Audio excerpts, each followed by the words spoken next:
오순절을 지키고자 예루살렘으로 몰려든 사람들이 깜짝 놀랄 일이 예루살렘의 한 모퉁이에서 일어난 것을 알게 됐습니다. 세계 각지에서 모여든 경건한 유대인들이 각기 자기 나라의 언어로 말을 하는 예수의 제자들을 만났기 때문입니다. 외국어를 전혀 배우지도 않았던 주님의 제자들이 여러 나라의 언어로 하나님의 큰 일을 말하는 것을 들으면서 온 예루살렘 성내가 술렁거리기 시작했던 것입니다.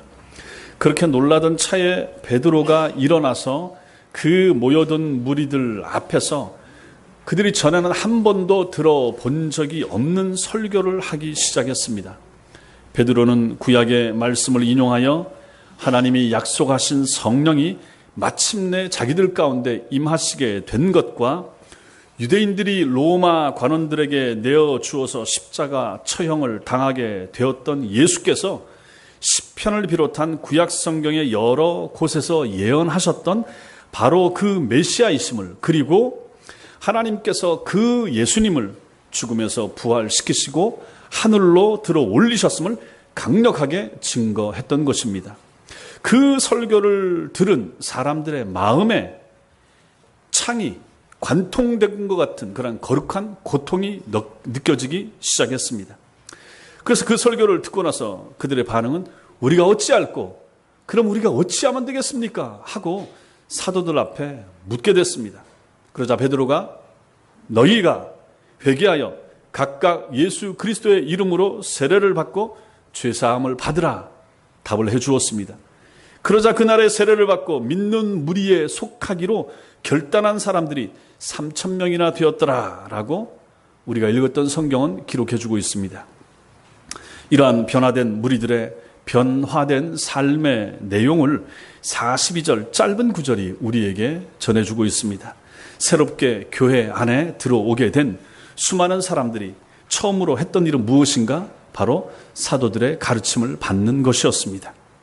그들은 자신들의 무지와 우둔함을 깨닫게 되었고, 그래서 참되고 바른 지식을 갖고자 했던 것입니다. 자기들이 오해하고 착각하고 있었던 것에 대해서 이제 정당한 교정을 받고자 한 것이죠. 그래서 온 정성을 다해서 사도들의 가르침을 받았습니다.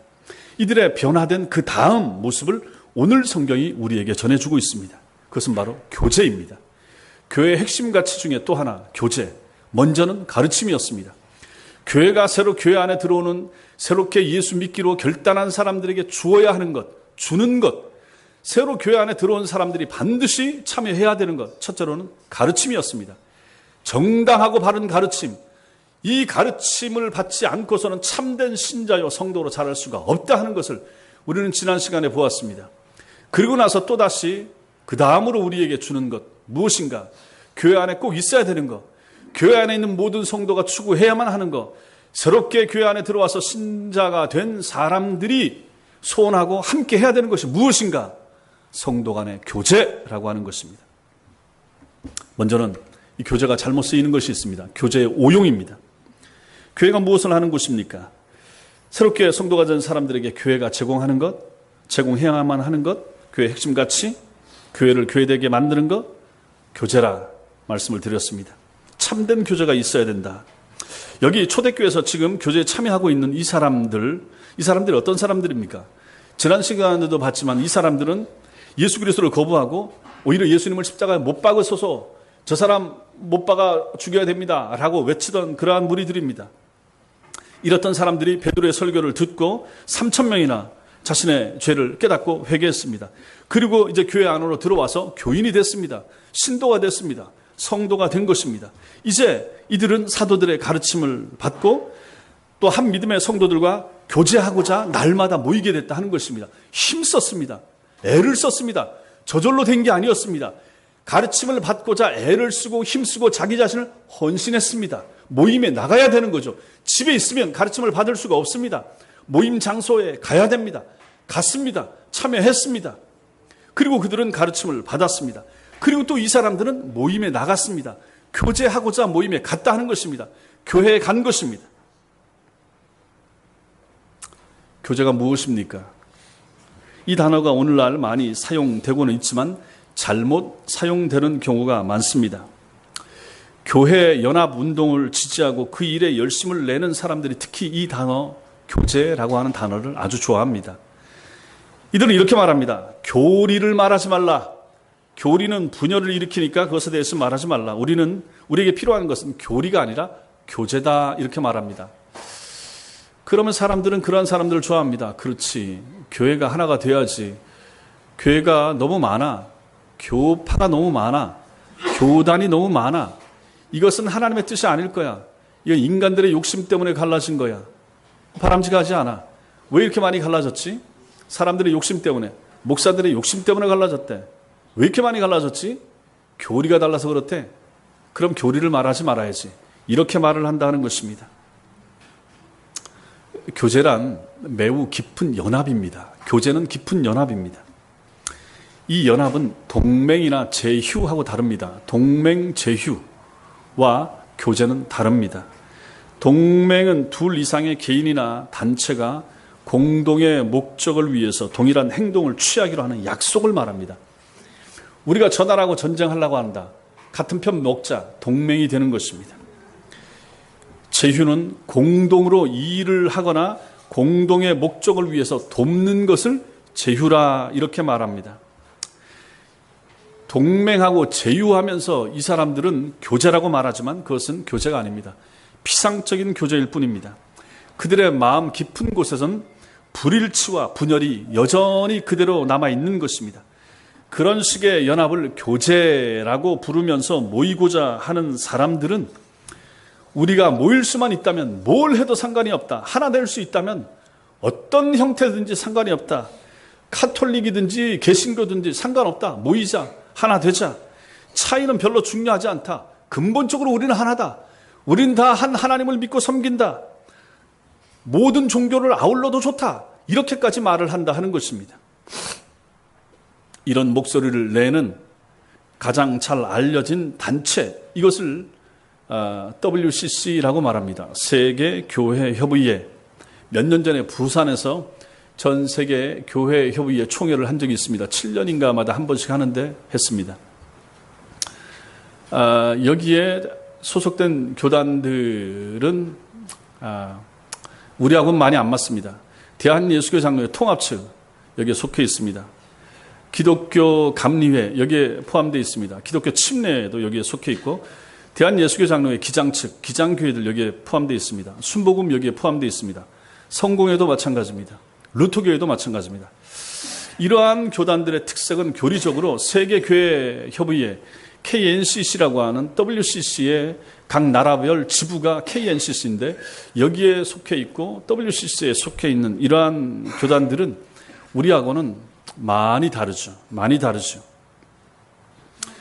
그래서 우리는 이들과의 모임이나 사귐 같이 할 수가 없습니다. 같은 하나님 믿는 것 같고 같은 교회라고 하고 같은 성경을 붙잡고 있다고 하지만 그들과는 같이 갈 수가 없습니다. 카톨릭과 하나 되는 그들과 우리는 같이 못 갑니다. 그들과는 교제를 나눌 수가 없습니다. 또 다른 종교에도 구원이 있다라고 말하는 이 사람들은 우리하고 다른 사람들입니다. 분명히 다른 사람들입니다. 여러분도 오해하거나 착각하지 말으셔야 됩니다. 우리 목사님 편협하다 말하지 말으셔야 됩니다. 여러분들이 더 정확하게 배우면 배울수록 그들과 분명하게 선을 그어야 될 이유를 우리는 알게 될 것입니다. 교제가 아닙니다. 일반적으로 교제라고 하면 우리는 사교를 떠올립니다. 사교. 차를 마시고 다과를 나누면서 대화하는 것을 교제라고 생각합니다. 또 어떤 사람들은 교제를 예배 시작할 때나 끝이나 중간에 인사하는 것, 서로 인사하세요.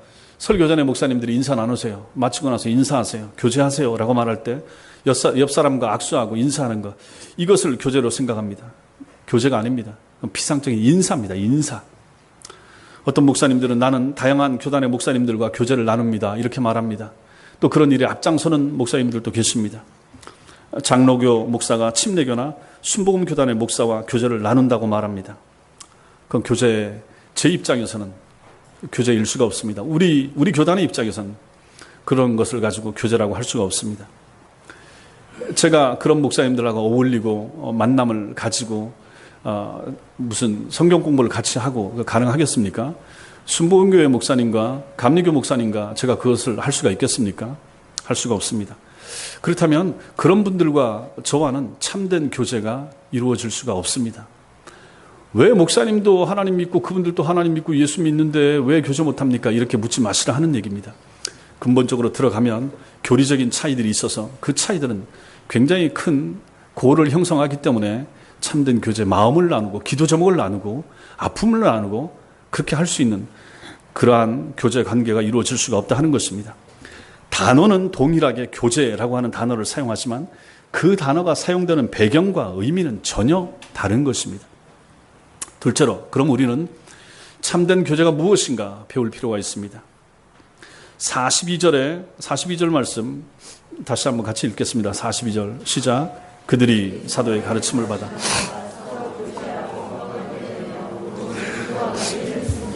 여기에 나오는 교제는 헬라어로 우리가 잘 아는 코이노니아 이렇게 됩니다. 코이노니아.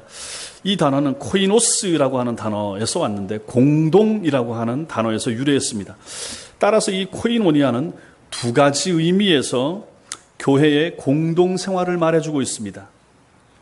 두 가지 중에 먼저는 우리가 함께 나누어 받는 것을 표현합니다. 함께 나누어 받는다. 이게 공동, 이게 코이노니아.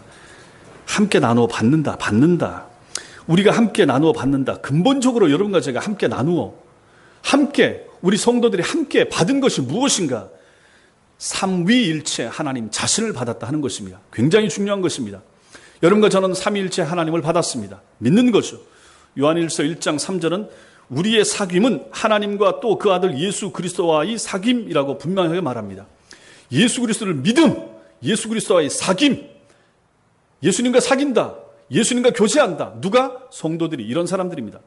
고린도후서 13장 13절은 성령의 교통하심이 너희 무리와 함께 있을지어다. 성령의 교통하심, 성령과 우리가 교통합니다. 성령과 우리가 공동으로 사귑니다. 아하, 신자가 누군가? 사귀는 사람이다. 신자가 누군가? 받은 사람이다. 신자가 누구인가? 삼위일체 하나님을 받은 사람입니다. 여러분과 제가 누구입니까? 성부 하나님의 이름을 믿고 받은 사람입니다. 우리 마음속에. 여러분과 제가 신자가 누구인가? 예수 그리스도의 이름을 믿고 받은 사람입니다. 받은 거예요. 성령을 받은 사람입니다. 성령을 받았기 때문에 우리가 예수를 믿고 고백한다라고 할 수가 있는 것입니다. 그리고 이게 굉장히 중요합니다. 아하, 신자는 먼저 코이노스, 교제라고 했을 때 신자는 하나님과의 교제가 된 사람입니다. 삼위일체 하나님과 교제, 삼위일체 하나님의 이름을 믿고 받은 사람입니다. 둘째로, 코이노니아는 우리가 함께 나누어 주는 것을 표현하고 있습니다. 먼저는 함께 받고 이제는 함께 나누는 사람. 이게 이제 공동의 모습을 보여주는 것입니다. 코이노니아. 이 단어, 코이노니아, 이 단어가 어디에 쓰이는가 하면 바울이 모아서 전달하려고 했던 예루살렘 교회에 전달해 주려고 했던 연보, 헌금이라고 하는 단어, 연보라고 하는 단어가 코이노니아로 쓰이고 있다 하는 것입니다. 헌금이 교제입니다. 헌금이 내 돈을 가지고 나누어 주는 것입니다. 우리가 헌금한다고 해서 하나님이 받아가십니까? 헌금을 가지고 땅에서 사용하잖아요. 헌금을 가지고 내는 것이 성도들과 함께 나눈 것이 된다 하는 것입니다. 이들이 이런 모습을 잘 보여주는 구절이 바로 우리 다음에 살펴볼 말씀인 44절과 45절입니다. 44절, 45절 그거 같이 읽겠습니다. 시작. 믿는 사람이 다 함께 있어.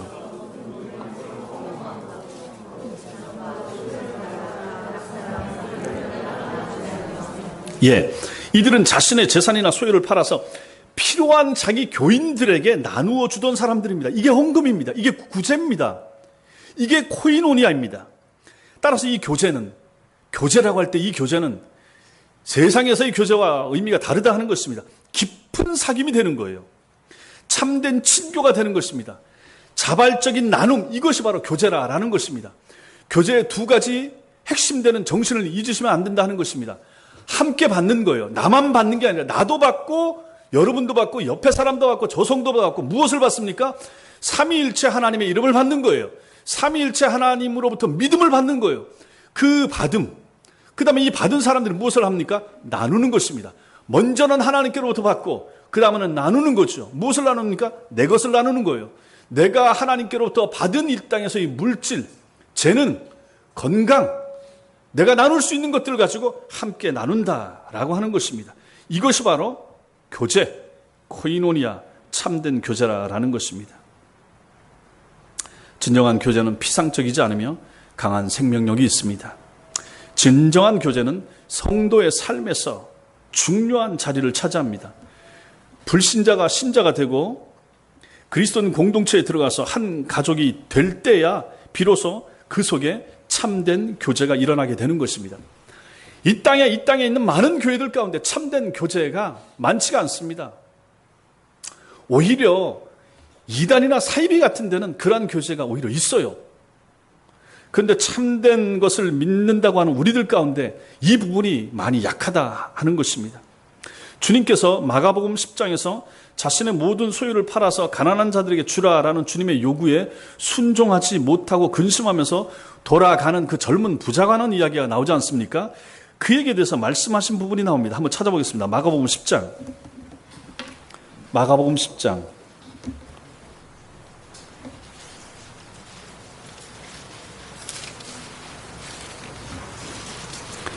마가복음 10장 27절부터 30절까지 신약성경 72페이지 마가복음 10장 27절부터 30절 신약성경 72페이지 마가복음 10장 27절에서 30절 같이 읽겠습니다. 시작. 예수께서 그들을 보시며 이르시되 사람으로는 할 수 없으되 하나님으로는 그렇지 아니하니 하나님으로서는 다 하실 수 있느니라. 베드로가 여짜와 이르되 보소서 우리가 모든 것을 버리고 주를 따랐나이다. 예수께서 이르시되 내가 진실로 너희에게 이르노니 나와 복음을 위하여 집이나 형제나 자매나 어머니나 아버지나 자식이나 전토를 벌인 자는 현세에 있어 집과 형제와 자매와 어머니와 자식과 전토를 100배나 받되 박패를 겸하여 받고 내세의 영생을 받지 못할 자가 없느니라. 아멘. 예. 이 말씀이 의미하는 것이 무엇입니까? 예수 믿는 것 때문에 손해보고 예수 믿는 것 때문에 버려야 되고 또 여기 더 넓게 포함하면 예수 믿는 것 때문에 자기가 가지고 있던 소유하는 것들을 가지고 하나님의 교회에 드리는 것까지도 포함할 수가 있을 것입니다. 이렇게 됐을 때 그 사람을 향한 하나님의 도우심, 하나님의 은혜가 어떤 식으로 나타날 것인가를 주께서 말씀하시는 것입니다. 그래서 주님이 말씀하신 이 의미를 우리가 짧게 요약을 하면 너희가 나를 위해서, 너희가 나 예수를 위해서 어미나 아비를 떠나더라도 걱정하지 말라.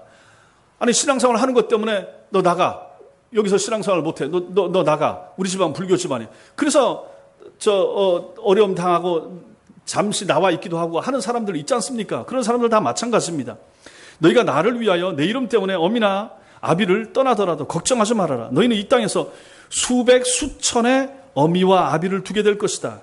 너희는 새로운 가정을 가지게 될 것이다. 이렇게 예수께서 말씀하시는 내용이 바로 이 말씀이 된다 하는 것입니다. 주님께서 그렇게 우리에게 은혜를 베풀어 주시는 거죠. 새로운 형제, 새로운 자매, 새로운 어머니, 새로운 아버지가 어디 있습니까? 교회 안에 있다 하는 것입니다. 교회 안에 이런 새로운 가정, 새로운 가족들, 새로운 어머니, 아버지, 교회 안에 있는 믿음의 형제들을 다 우리가 그렇게 부르잖아요. 그러므로 그것을 가지고 주님께서 위로를 해주고 계시다 하는 것입니다. 이것은 다른 말로 이제 너희는 참된 교제를 맛보게 될 것이다. 세상적인 교제가 아니라 예수 믿고 나서 교회 안에 와서 진짜 교제, 참된 교제, 교회 안에 너 어머니가 계시다. 교회 안에 너 아버지가 계시고 형제와 자매가 교회 안에 있노라. 주님이 이렇게 말씀하고 계시는 것입니다. 교회만이 이런 교제가 가능하다 하는 것입니다. 또 교회 안에 이런 교제가 있어야 그 교회가 진짜라 하는 것을 보여주는 것이죠. 교회 안에 있는 식구들만이 우리가 이 세상에서 이 세상을 살아가면서 참된 교제를 나눌 수 있는 유일한 가족들이라 하는 것입니다. 여러분 그런 경험들 해보지 않았습니까? 가족 친지한테는 오히려 마음을 터놓고 얘기하거나 나누지 못하는데 왜냐하면 그 사람이 불신자이기 때문에. 근데 교회 안에 식구들한테는 나눌 수가 있는 거예요.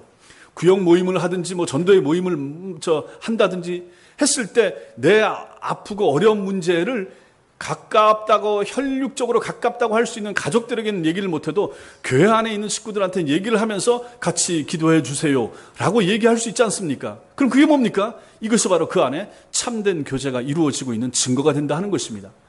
그게 맞는 거죠. 참된 교제가 교회 안에만은 있어야 된다 하는 것입니다. 교회 식구들만이 우리가 이 세상에서 참된 교제를 나눌 수 있는 그러한 형제, 자매인 것입니다. 교회가 이렇게 돼야 됩니다. 말날 것을 걱정하거나 염려하지 않아도 되고 마음 상할 것에 대한 고민거리가 없어도 되고 하는 교회, 그러한 교회가 이러한 교회의 모습이라 하는 것입니다. 마음을 통하는 깊은 사귐이 있고 만나는 것이 즐거운 참된 친교가 있으며 가진 것이 있는 내가 가진 것이 부족한 교우를 향해서 기쁨으로 나눌 수 있을 때 우리는 참된 친교 안에 있게 된다 하는 것입니다. 이게 바로 참된 교제입니다. 이러한 교회가 돼야 되는 거예요. 이것이 바로 사도행전적 교회의 모습이 되는 것이고 사도행전의 초대교회의 모습이 바로 이것을 우리에게 보여주고 있습니다. 에이, 그런 게 어떻게 가능합니까? 라고 말할 수 있을지 몰라도 우리는 이런 교회를 추구해야 된다 하는 얘기입니다. 교회 안에서 미워하고 헐뜯고 싫어하고 시기하고 멀리하려고 그러고 배척하려고 그러고 이것은 참된 성도의 모습이 아니라 하는 것입니다. 우리는 하나님 나라에 가서 다시 만나게 될 사람들이고 주께서 당신의 핏값으로 사는 사람들이기 때문에 우리만이 진짜 가족이고 진짜 혈육이다라는 것을 오늘 말씀이 우리에게 가르쳐주고 있습니다. 그렇다면 이런 참된 교제의 모습을 우리는 교회사 속에서도 찾아볼 수가 있습니다. 몇 주 전에 제가 설교하다가 초대교회 시대에 카타콤에 대해서 말씀드린 적이 있습니다. 지금도 가면 있는데 로마에 있는 땅속 지하 묘소가 되는 거죠. 공동묘지. 박해가 너무 심했기 때문에 땅 위에서는 하나님을 예배하고 예배할 수가 없었기 때문에 그들은 땅속을 파고 들어가서 거기서 모이고 거기서 예배하고 심지어 거기서 죽고 거기에다가 무덤을 만들고 예배하는 처소 바로 옆에 내 형제가 내 아버지 이 무덤이 여기 있고 또 이쪽 구멍 속에는 우리 삼촌의 무덤이 여기 있고 또 저쪽에는 5살짜리 애가 여기서 죽고 그래서 거기다 그대로 그냥 매장해 놓은 채 여기서 또 예배 드리고 있는 그 사람들의 모습이 바로 카타콤인 것입니다. 지하 공동 묘지죠. 그들은 보잘것없고 하찮은 인물들이 대부분이었습니다. 많은 사람들이 로마 당시의 노예고 종들이었죠. 그들은 지하 묘지에서 로마 군병들 눈을 피해서 남몰래 모이고 예배했습니다. 이렇게 카타콤에서 예배하고 교제하면서도 그들의 세력이 이상하게도 날로 확장되어져 갔던 것입니다. 그들 모두는 형제요, 자매였고 가족이었으며 피로 맺은 공동체였습니다. 우리와 같은 이러한 혈육적인 그러한 피로 맺은 공동체가 아니라 예수 그리스도의 피로 맺은 그러한 혈육 공동체였다라는 것입니다. 그들 속에 참된 친교가 있었고 이들이 바로 참된 교회였던 것입니다. 우리는 교회의 실체를 성경 속에서 보고 배워야 하며 교회사 속에서 확인해야 합니다. 그리고 우리 교회가 그런 교회로 자라가도록 힘쓸 책임이 여러분과 저 모두에게 있는 것입니다. 중세시대 교황을 우두머리로 하는 그러한 교회는 교회가 아니라 마귀가 만든 모조품, 가짜였습니다. 짝퉁이었습니다. 중세시대 천주교회는 교회가 아니었습니다. 기독교와는 아무 상관도 없는 그러한 무리들이었습니다. 교회사를 읽어보면 나중에 우리 교회사도 교회에서 배우게 될 것입니다. 같이 이런 부분도 배워야 됩니다. 교회사를 읽어보면 12세기 당시에 종교개혁이 이루어지기 전 몇백 년 전에 12세기 당시 참된 교회는 로마 바티칸 그 교황청이 아니라 이탈리아 북부에서 모이던 왈도파라고 하던 사람들이 있었습니다. 이 사람들은 서로의 집에서 모였고 혹은 눈에 띄지 않는 언덕이나 산속의 동굴에서 이들도 숨어서 모였습니다. 작은 무리였지만은 교회사는 그들을 참교회라 부릅니다. 또 14세기에 체코슬로바키아에서는 존 후스라고 하는 사람이 있었습니다. 이 사람이 또 바르게 하나님의 말씀을 따라 살았고 그를 따르는 무리들이 있었습니다. 또 영국에서는 이 비슷한 시기에 존 위클리프라고 하는 사람이 있었습니다. 이 사람들이 다 하나님의 말씀에 근거해서 바르게 살라고 애를 쓰고 참된 교제를 그들의 모임 속에서 교회 속에서 실천하던 사람들이었습니다. 이들 적은 숫자였지만 성경을 그대로 믿고 따르고자 했던 사람들이었습니다. 이들은 교제 공동체였고 참교회였습니다. 참교회로 모였고 그들 속에 진정한 교제가 있었다 하는 것입니다. 이들은 수백 명 혹은 수천 명씩 순교의 제물이 되곤 했습니다. 자신들의 믿음 때문에, 신앙 때문에. 중세에도 마찬가지고 중세에 카톨릭의 박해를 엄청나게 받았던 것이죠. 그래서 카톨릭은 우리와 형제가 될 수 없다는 것입니다. 우리의 믿음의 선배들이 그렇게 수만 명씩 숱하게 그렇게 죽어갔는데 우리를 그렇게 죽였던 그 로마 교황청 그 사람들과 어찌 개신교가 거기를 큰 집이라고 하면서 머리를 숙이고 손을 잡고 목사들이 그들과 어찌 타협을 하면서 같은 믿음의 길을 간다고. 지금도 그렇게 교리가 엄청나게 차이가 많이 나는데 그걸 왜 이렇게 많은 시간이 흘렀다고 해서 그냥 같이 묻어서 가려고 하고 교제하려고 하는가? 아니라라고 하는 것입니다. 종교개혁 이후에 17세기 스코틀랜드의 장로교인들을 언약도라고 부릅니다.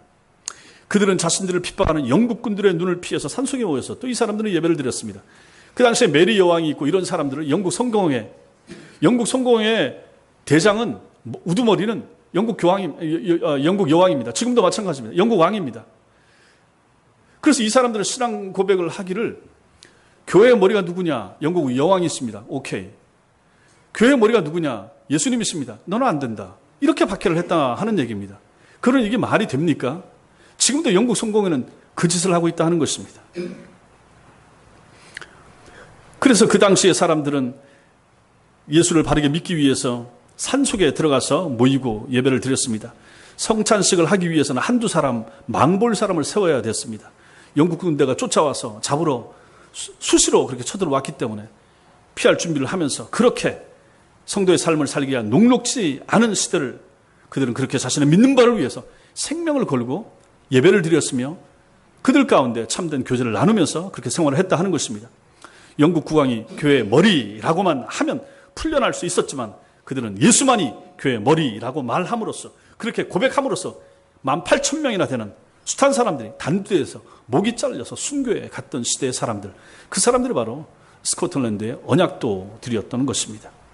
이들은 잘 알려지지도 않은 무명의 사람들이었지만은 이들의 마음에는 하나님의 은혜가 있었고 그들의 모임에는 참된 교제가 있었던 것입니다. 생각해 보십시오. 잡히면 죽는 시대에 그 형제와 자매들, 그들과 같이 예배를 드린다고 했을 때 그 사람들은 내 피부치보다 더 가까운 사람들 아니겠습니까? 우리 시대에 핍박이 없고 박해가 없으니까 교회가 이렇게 난잡해졌고 교회 안에 숱한 싸움과 말도 안 되는 치고받는 일들이 교회 안에 생기는 거죠. 외부적인 박해가 없으니까 내부적으로 교회가 부패하고 썩들어 하는 것입니다. 마귀가 전략을 바꾼 것입니다. 박해를 안 하는 거죠. 앞으로도 마찬가지입니다. 북한 공산당이 다시 내려와서 예수 믿을래 죽을래 하겠습니까? 그런 일 제 생각에는 안 일어납니다. 지금 이 작전이 얼마나 성공하는데요. 그래서 오히려 교회가 이렇게 숫자는 많아졌는데 얼마나 약해졌는지, 교인들 간의 유대감이 얼마나 약해졌는지, 교인들 사이에도 치고받고 서로 미워하고 질시하고 마음에 안 들어하고, 성도가 목사를 마음에 안 들어하고 목사도 성도를 탐탁지 않게 생각하는 이러한 시대에, 아니 마귀가 더 이상 무슨 계략을 더 부리겠습니까? 이 정도면 됐지. 교회가 힘이 없는데, 교회가 확장만 추구하고 숫자만 추구하고 돈만 추구하고 하는 이렇게 연약한 말도 안 되는 모습이 됐는데 뭘 더 바라겠습니까? 마귀 입장에서. 교제가 사라진 교회가 이렇다 하는 것입니다. 참된 예배가 무너지니까 이런 모습이 보이더라 하는 것입니다. 이러한 교회사의 기록들 속에서 우리는 교회가 무엇이며 교회를 지탱하는 힘인 참된 교제가 무엇인지를 정확하게 생각하고 배우는 것이 필요하다 하는 것입니다. 네 번째로 우리들 속의 교제를 생각해 봐야 됩니다.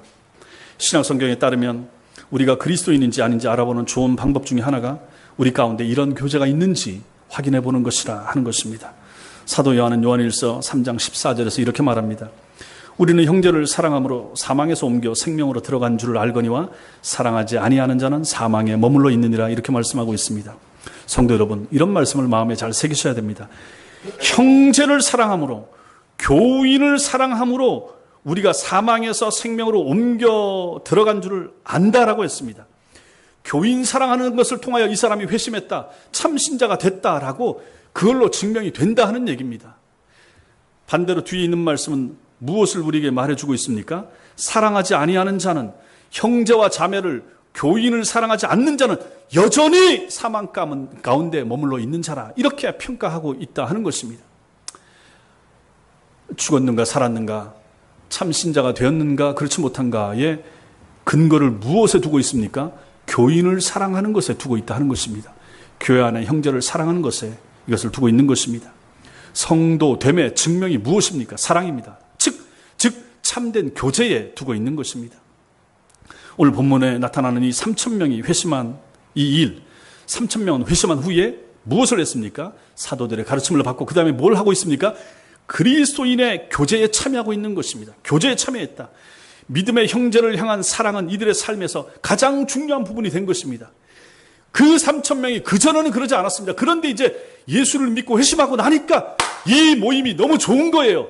여기서 사도들의 가르침을 받고 예수가 누구신지, 성경이 무엇인지, 하나님이 어떤 분이신지 배우는 것이 너무 뜨거워지는 거예요, 가슴이. 그러고 나니까 그 모임에 있는 사람들이 귀하게 느껴진 것입니다. 120명 기도했던 사람들이 귀하고 자기들과 같이 3,000명 그 모임 안에 들어온 이 사람들에 대한 애정이 마음속에 생겨나게 되었다 하는 것입니다. 이 세상의 그 어떤 유대 관계보다 그 관계가 더 중요하게 됐던 것입니다. 동호회나 어디 클럽이나 어디 다른 향후회나 이런 모임보다도 우리 교회 모임이, 우리 교인 모임이, 열린문 교회 가족이 가장 뜨겁게 가슴에 왔던 사람들이 바로 그 사람들이라 하는 것입니다. 성도가 되면 사람들은 자신들의 모든 시간을 다른 성도들과 보내고 싶어하고 그들에게 관심을 갖게 됩니다. 그게 정상입니다. 근데 오늘날 여러분들은 어떻습니까? 성도가 되면 새 가족이 생깁니다. 영적인 새 가족이 생깁니다. 믿음 안에 새 가족의 유대감은 혈육이나 사회나 민족적인 유대감보다도 더 강합니다. 이들은 자주 모이고 싶어하고 떨어져 있으면 보고 싶어합니다. 이래야 되지 않겠습니까? 이런 교회가 돼야 되는데 우리 교회가 언제 이렇게 될지, 이런 교회가 돼야 됩니다. 주님이 원하시는 교회의 모습이 바로 이런 곳에 있기 때문에 그렇다 하는 것입니다. 이런 곳에 어찌 감히 질투나 시기나 무슨 미움이나 다툼 생길 여지가 없는 것입니다. 그 사람이 보고 싶은데요, 그리운데요, 그 성도가 보고 싶은데요, 안 보이니까 보이고 싶고 보고 싶고, 그래서 그를 위해서 기도하게 되고 마음이 가고 관심이 가고 사랑이 가고, 이것이 바로 참된 교회 안에 있는 참된 교제의 모습이라 하는 것입니다. 그렇다면 우리는 이렇게 질문할 수 있습니다. 여러분 자신이 참된 성도인지 아닌지 알 수 있는 방법이 무엇입니까? 뭐겠습니까? 나는 우리 교회 성도들을 진심으로 사랑하고 있는가? 물어보시면 된다는 것입니다. 나는 형제와 자매를 사랑하고 있는가? 우리 교회 아이들이 너무 이쁜가? 우리 교회 어르신들이 너무 사랑스러운가? 물어보시라 하는 것입니다. 냉정하게 물어보십시오. 거기에 그리고 답을 해보십시오. 그러면 여러분들이 참된 성도인지 아닌지 오늘 이 말씀의 근거에서 그 답이 나올 것이라 하는 것입니다. 형제 사랑은 가장 비천하고 낮은 형제들에게조차도 정을 느끼는 것입니다. 교회 안에 우리가 미워해도 괜찮을 사람 없습니다. 교회 안에 우리가 멀리해도 괜찮을 사람 없습니다. 우리가 왜 그런 사람이 없겠습니까? 왜 다 내 마음 같겠습니까? 왜 다 제 마음에 들겠습니까? 목사인 제 마음에도 여러분들이 다 들겠습니까? 아닐 수 있죠, 충분히. 그럼에도 불구하고 주께서 피로 산 형제이기 때문에 우리는 같이 형제로서, 자매로서 사랑하기 위해서 애를 써야 되고, 그를 향한 미움의 마음이나 그를 향한 혹시라도 시기나 질투의 마음이 일어나면 나를 쳐야죠. 내가 모자라구나, 내가 아직도 멀었구나, 내가 아직도 예수 그리스도의 사랑에서 참 멀찍이 서 있구나, 이렇게 생각하셔야 됩니다. 그 마음을 가지고 그 사람을 향해서 날린다든지, 그 마음을 가지고 다른 사람에게 그 사람에 대해서 흉을 본다든지 하는 것은 얼마나 내가 어리석은가, 얼마나 내가 아직도 믿음에서 먼가, 얼마나 내가 예수 사랑하는 마음에서부터 떨어져 있는가를 증명하는 것이나 마찬가지가 되는 것입니다. 성도 아닌 아무리 위대한 사람에게서 느낄 수 없는 그러한 정을 우리는 교회 안에서 성도들에게서 느낄 수 있어야 되는 것입니다. 그것이 교회입니다. 이러한 교제가 교회 안에 있어야 되는 것입니다. 교회 안에는 사랑만이 있어야 됩니다. 미움과 시기, 질투, 이해 못함, 용서 못해줌, 난 널 받아들이지 못하겠다 하는 마음들은 생기지 말아야 되는 것입니다. 그것은 죄된 내 육신에서 나오는 것이고 마귀가 교회 안에 흩어 뿌리고 있는 가라지가 되는 것입니다. 그 가라지를 키우시겠습니까? 그 가라지 가만 내버려 두시겠습니까? 그 가라지가 무성해지도록 그 밭을 그냥 내버려 두시겠습니까? 안 되는 거죠. 누가 좋아합니까? 마귀만 좋아합니다. 오늘 우리가 읽었던 이 44절 말씀을 가지고 어떤 사람들은 일종의 원시 공산주의라고 그렇게 생각하기도 합니다. 그러나 그것은 본문을 오해한 것입니다. 그들이 그 당시에 초대교회 사람들이 다 모든 것을 팔아서 공동 금고에 넣었다는 의미가 아닌 것입니다. 헬라어 원문의 의미는 신자들 가운데 하나라도 고통당하도록 놔두지 않을 정도로 서로를 극진히 사랑하고 아꼈으며, 만약에 그들 가운데 한 사람이라도 어려운 처지를 당하게 되면 풍족한 사람들이 그 약한 형제를 돕기 위해서 자기 소유의 얼마를 팔 준비가 언제라도 되어 있었다라는 그런 의미가 되는 것입니다. 이들은 각자의 소유를 그대로 가지고 있었지만 자기들 모임 가운데 어려운 형제가 생기게 되면 서로를 위해서 희생할 준비가 되어 있었던 것입니다. 그래서 그를 위해서 자기 것을 기꺼이 팔아서 기꺼이 줘서라도 도울 수 있는 그런 마음의 준비가 되어 있었던 것입니다. 사람들이 어려움에 처한 우리 가족을 위해서라면 무언가도 하려고 언제든지 준비하고 있잖아요. 그것처럼 그리스도인들도 그리스도 안에서 형제 자매 된 자들을 도우려고 언제나 준비하고 있었다 하는 것이 초대교회 사람들의 모습인 것입니다. 여기에 바로 하나됨이 있고 참된 연합이 있으며 참된 교제가 있는 것입니다. 우리들 속에는 이런 교제가 있습니까? 여러분들이 이런 교제를 소원하고 있습니까? 여러분들이 교회 나오시면서도 이러한 마음을 가지고 나오시는 분들이 몇이나 되겠습니까? 자기를 개방을 안 하지 않습니까? 자기를 열지를 않지 않습니까? 자기 집도 개방을 안 하지 않습니까? 이건 안 된다 하는 것입니다. 참된 교제는 그런 것이 아닌 것입니다. 성도 여러분, 우리는 참 여러 가지 면에서 많은 점에서 다릅니다. 자란 배경도 다르고 족보도 다르고 혈통도 다르고 취미도 다르고 얼마나 다른 것이 많습니까? 그걸 다 우리가 알잖아요. 자, 반면에 또 우리는 공통되는 그런 부분들도 꽤 있습니다. 핵심적인 부분에서 공통되는 것이 분명히 있습니다. 뭡니까? 여러분과 저는 다 같이 삼위일체 하나님을 믿습니다. 우리는 성경에 대한 관점이 거의 다 분명합니다. 똑같습니다. 하나님의 말씀이라고 우리는 받아들입니다. 천국을 소망하는 점에 있어서 우리는 다 똑같습니다. 분명히 천국은 있다. 그리고 천국을 향해서 가고 있다. 우리는 다 알고 있다 하는 것입니다. 우리는 장로교인들입니다. 우리 장로교의 신앙 고백을 똑같이 합니다. 저를 통해서 여러분들 똑같이 배우고 있습니다. 소위로 문답을 같이 배우고 있습니다. 그리고 다 동의하고 아멘 합니다. 얼마나 공통점이 많습니까? 한 교회에서 한 목사의 가르침을 듣고 배웁니다. 이건 또 얼마나 큰 장점이고 또 공통점입니까? 이런 걸 생각한다 그러면 우리는 서로를 용납해야 됩니다. 서로를 용납하고 이해할 수 있어야 되는 것입니다. 다름, 차이남 이것만 가지고 보려고 하지 말고 똑같음, 같은 방향, 하나됨, 동질성 이런 것을 생각한다 그러면 우리는 충분히 얼마든지 이해하고 하나 되고 또 넘어갈 수 있는 그런 사람들이라 하는 것입니다. 교회 가운데 마음에 안 드시는 분이 있습니까? 교인들 가운데 내 마음과 너무 안 맞고 그런 사람 혹시 있습니까?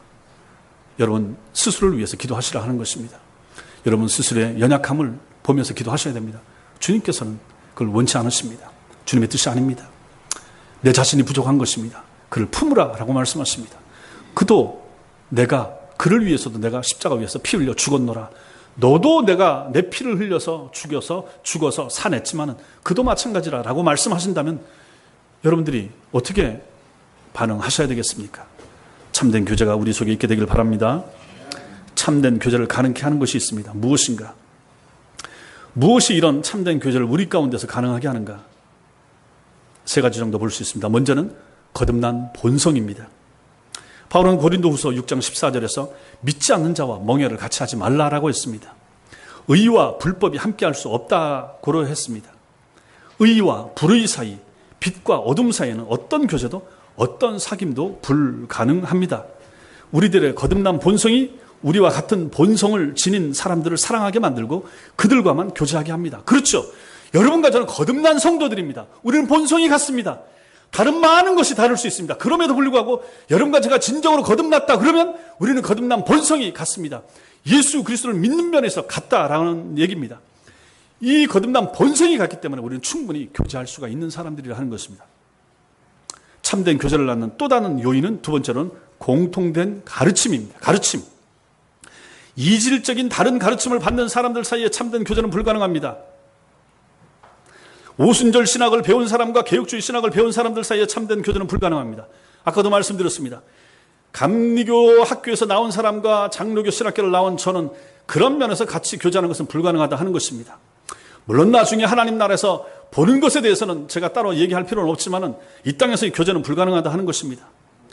사도신경을 하나님께서 허락하신 은혜의 고백으로 믿고 따르는 사람들과 사도신경을 거부하는 사람들 사이에는 참된 교제가 있을 수가 없는 것입니다. 핵심적인 신앙 고백에서 차이가 나는데 어찌 같이 교제할 수가 있겠습니까? 또한 세 번째로는 앞날의 소망과 관심사가 같아야 참된 교제가 가능한 것입니다. 만약에 이 세상이 유일한다, 이 세상 끝나면 아무것도 없다 이렇게 말하는 사람과 우리가 어찌 참된 교제를 할 수가 있겠습니까? 안 된다라는 것입니다. 3,000명의 제자들이 이전에는 앞날에 대한 소망이나 관심사가 각기 달랐습니다. 그러나 성령을 받고 회심한 후에는 영생과 새로운 생명에 대한 그들의 마음과 관심이 똑같아졌습니다. 같아진 것입니다. 새 생명을 받았고 깨달았으며 이제는 전하고 싶어졌습니다. 전혀 다른 사람이 된 것입니다. 이 세상과 이 세상의 삶을 보는 그리스도인들의 전체적인 관점의 대변혁이 일어난 것입니다. 그래서 새로운 사람이 된 것입니다. 이런 사람들 사이에는 충분히 참된 교제가 있다, 또 있어야만 된다 하는 것입니다. 그래서 베드로전서 2장 9절에서는 그러나 너희는 택하신 족속이요 왕같은 제사장들이요 거룩한 나라요 그의 소유가 된 백성이니 이는 너희를 어두운 데서 불러내어 그의 기이한 빛에 들어가게 하신 이의 아름다운 덕을 선포하게 하려 하심이라, 이렇게 말씀하고 있습니다. 한때는 세상에 속하여 세상을 위해서 살았으나 이제는 아니라 하는 것입니다. 누가요? 여러분과 제가요. 그들은 분리됐습니다. 전에는 백성이 아니었었는데 이제는 백성이 되었습니다. 우리가 전에는 하나님의 백성이 아니었습니다. 그런데 이제는 하나님의 백성이 됐습니다. 하나님께서 왜 여러분과 저를, 왜 우리를 택하신 족속 삼으시고 왕같은 제사장들 삼으신 것입니까? 우리를 어둠에서 불러내서 하나님의 놀라운 빛 속으로 들어가게 하시고 또 그 하나님의 선하심과 하나님의 아름다운 덕을 전하도록 하기 위해서라라고 말씀해 주고 있습니다. 즉 전도하도록 하기 위해서 주께서 이 일을 하셨다 하는 것입니다. 결국 성도들에게, 여러분과 저에게 중요한 것은 하나님의 영광을 드러내는 것과 사람들의 영혼을 구해내는 것입니다. 이게 중요합니다. 하나님의 영광을 위해서 사는 것과 이 영광스러운 삶을 다른 사람들에게 전하는 것, 전도하는 것입니다. 이 일은 하나님과의 깊은 교제, 그로 인한 성도들 사이의 교제가 이루어진 사람들에 의해서만 이것은 가능하다 하는 것입니다. 사랑하는 성도 여러분, 성도가 누구입니까? 지난 시간에는 배우고자 하는 사람이라고 말씀을 드렸습니다. 사도들의 가르침을 열심히 배우고 싶은 사람들이고 그 배운 것을 전하고자 하는 사람들이라고 했습니다. 오늘 말씀도 우리에게 진정한 그리스도인이, 진정한 성도가 누군가를 말해주고 있습니다. 누굽니까? 그는 교제하는 사람입니다. 교회 안에서 교제하는 사람입니다.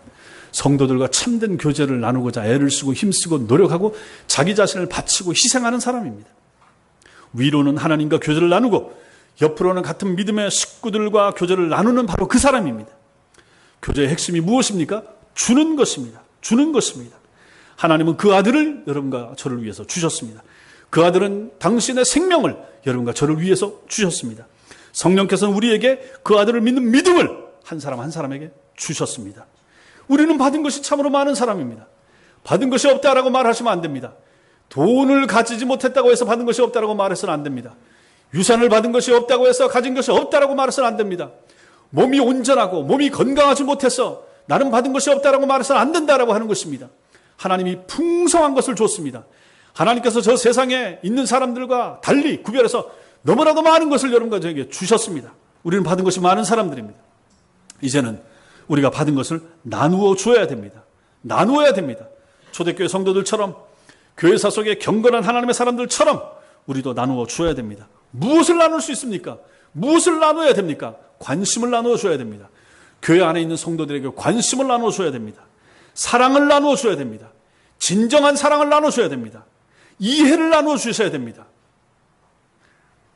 또 물질을 나눌 수 있어야 됩니다. 이것은 헌금입니다. 주님 앞에 드리는 헌금을 가지고 우리는 이 일에 충분히 잘 사용할 수 있습니다.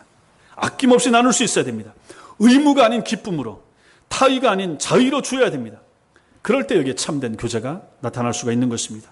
이런 교제가 우리 교회 속에 있기를, 이런 교제 속에서 행복과 기쁨을 누리는 여러분과 제가 되고 우리 교회가 되기를 주님의 이름으로 축원합니다.